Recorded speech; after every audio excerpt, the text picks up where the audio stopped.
Kung mahilig ka sa arts at sa libre, panoorin mo to. Char. Pumunta kami ng Enchanted Forest doon sa Quarry Bay, Exit A.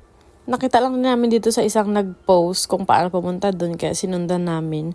Kasi maganda dito, kasi parang tahimik lang siya, tapos libre pa. Huy!